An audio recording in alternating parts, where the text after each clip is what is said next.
What's poppin', T-Subs and T-Squad? So, hold on. Alright, my bad, y'all. I had some sunlight cascading up in here, and I finally feel a lot better, enough to where I want to do all of the prompts and the circumstances, but I still can't get my life together over here. Alright.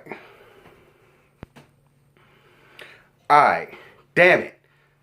Let me start all over again before I really get pissed. Because I ain't 100%, but I'm damn near there. And I get cranky when I don't feel well. What's going down, T-Subs and T-Squad? So as y'all can see, I'm feeling better enough to get in front of all of the lights, the prompts, and the circumstances. And to give y'all the review for the Come Up Miami, honey. Water. How you some water in your life? So yeah, this is the Come Up Miami. This is season 1, episode 8, Face2Face.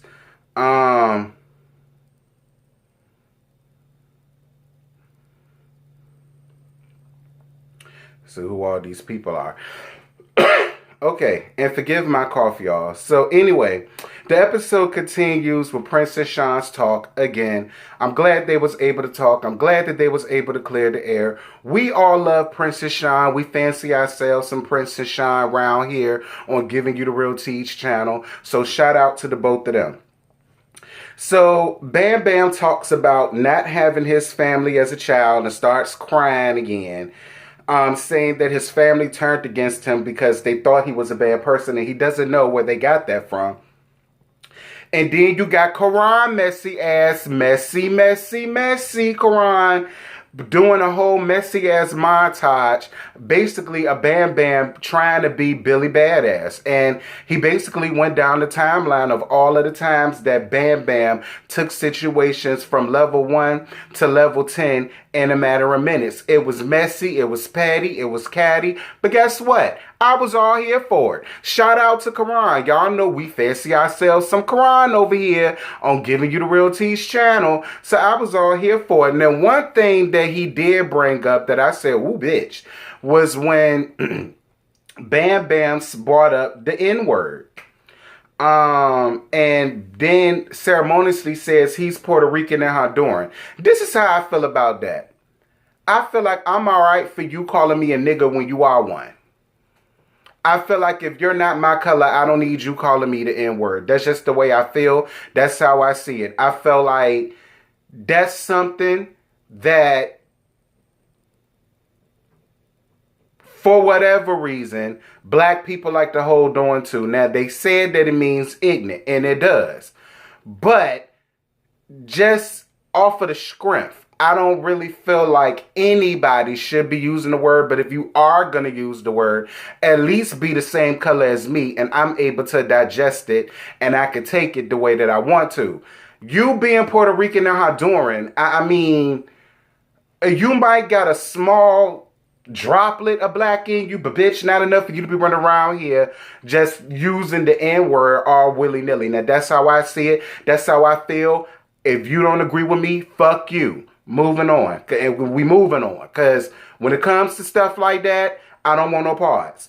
So, Sean and Bam go to talk and clear the air. Bam Bam says that it's squashed from here on out. They're not friends. They can never be friends, but they can exist in the same room with each other and it not be a problem. But why not? I mean, I just feel like, why not try to get to know a person naturally, organically, and see if something can come out of it? Because, I mean, I don't like, for me, because Sean has the type of personality of a person where it's like, if you don't like them, then it has to have been something that you've done, because they're a likable person. They're a people person. Now, listen. Myself, I'm really not that much of a people person. A lot of times, I can't stand y'all hoes. But I don't shun or cut myself off from meeting new people simply because of what I think I know about them or what I feel I think that I know about them. And that's the whole situation with Bam. Bam doesn't have any friends because Bam chooses not to have friends. If Bam really got up out of his self long enough to realize that not everybody is like his family, not everybody is gonna like shun him away, not everybody is gonna push him away, you know what I'm saying? He might could start to get along and have other friends, and especially have friends in the spectrum. When Bam Bam talks about how he doesn't befriend a lot of gay boys, I totally get it. I don't either. But I could say that in good conscience because, one, I have plenty of friends, and two, I don't not chill with a lot of gay boys because of what I think I know. I just don't chill around a lot of gay boys because I just don't chill around a lot of gay people. I don't. Majority of my friends are straight, or they're women, or they're women. You know, most of the gay friends that I have now are the friends that I met from YouTube. Or, you know what I'm saying, off of shows like these. And we formed friendships and camaraderies with each other. And I'm okay with that. You know, it was never from a place of malice with me. It was just majority of my friends were straight. You know what I mean? I don't know what Bam's problem is with gay people when he is one. Every time we see Bam, he's in these thrifty ass clothes with all of these purses and all of this and all of that. And then, you know, the way that you carry yourself is very gay boyish. You know, gay boy around the way. Whatever, Bam. Whatever. All of the guys have a really great time at Mal's party, and I'm glad they did. Like, once Sean the Bam cleared the air, once Sean the Prince cleared the air, once Jovier and Jamal cleared the air, which there really shouldn't have been no air to clear between them, because I'm still confused and befuddled as to why Jovier is trying to hold on to the whole sugar baby comment, much like I said before, Jovier, and I'm going to say it again. You brought that up. You brought that to the front. Had you never brought it up, nobody will have a reason to insinuate that or call you that. My whole thing is, you did it, stand up in it. That phrase shouldn't make you feel no type of way. Honestly. But I'm glad that y'all was able to get through that. And it looked like everybody genuinely had a really great time. I really wish we could have seen more of that on shows like this and Chasing Reality, where it doesn't always have to be a rah situation. You know what I'm saying? Where all of the cast can come together, differences in that, they can put them aside, they can have fun, they can have a great time, and it not have to be a whole bunch of yada yada. And it didn't even have to be a big thing. You know what I'm saying? So, shout out to you, Miles, for facilitating peace in your household. Yes, God. That's how you do it. So, Sean gets a brand deal with the LGBTQ dating app where they want him to film videos for them, and he asked Jamal for help. Shout out to you, Sean. Go off. Yes, God. Get as many brand deals that you can get. Be about your money. Be about your coin, your guap, your De Niro. I'm here for it.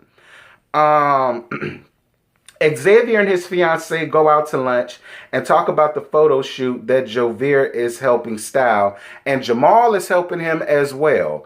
So we finally get to see the fiancé. I've seen that fiancé somewhere before. I don't know where, but I know I've seen him before. Either that or I've seen that schnoz he got. Now, I don't know whether it's him or the schnozola that I done seen before. One of them hoes I done seen before. I don't have an opinion on Xavier just yet. I do have some backstory and some backdrop on Xavier, but I don't want to throw too many digs and daggers and jabs at him until I hear his side of the story of what's going on.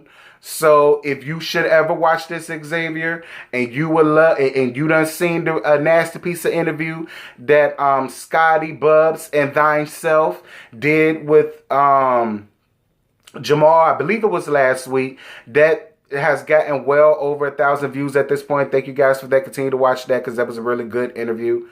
Definitely hit up Scotty by Nature TV, hit up Bubs the God, or hit up Thine Self. Well, we don't mind giving you an interview and you can shed light on some of the stuff that was saying about you, girl, because to let people tell it, you running around here being a whole whore bag out here, and you got the nerve to have your fiancé up here, him and his schnoz, looking like a fool for you. Now, that's what the girls are saying. If you have a rebut to that, hit up Scotty by Nature TV, Bubs the God, or Thine Self, and you can rebut. Moving on.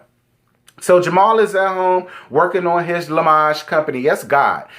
Listen, say what y'all want about Jamal and them gums. Baby, him and them gums are rich bitches and they getting it by any means necessary. You understand me? This is what I love about this show. I love being able to see these young guys, these young gay guys at that, make their way out here in the world. They're not out here bumming, slumming it up, you know, trying to sleep around, take advantage of people and this, that, and this. No, they putting their feet to the pavement and they getting up and getting them some. That's what you're supposed to do. Get up, get out, and get you some. Stop sitting around here boosting and scheming and scamming the girls, frauding the trade and this, that, and this, because you'll appreciate it better when it's done honestly. And this is what I love to see from this particular franchise. And I hope whenever the Atlanta come out, we see more of that. And whenever the come up New York come out again, that we see more of that. I'm all down for the drama, but let it be a balance. And right now with this franchise got it right, because it's a healthy balance of the mess, but it's also a healthy balance of seeing what each individual person's come up is. And I'm all here for it. Plus, that dress was sickening. So definitely shout out to you, Jamal. Shout out to the Lamage collection, honey. I can't wait for it to come out. Jamal, send me a shirt, a 2X. Okay? Send me a 2X. I'll go on ahead and brand it, and I'll put you all up over my social media, girl. We can make these coin together. But that's it. That's all I got. I ain't got no more to give you. The episode was decent. I was here for it. I was here for the come to Jesus moments, even though I know it ain't gonna last long. But at least I was able to see it. So we just gonna pretend that it stuck and everybody is gonna be good. Yeah, I'm gone. Bye. What you're given, that's how we live it. Don't be mad at the system, it's simply how we've existed. I hear a lot of people talking like they politicians and choose to be an accountant because it's safe in the business.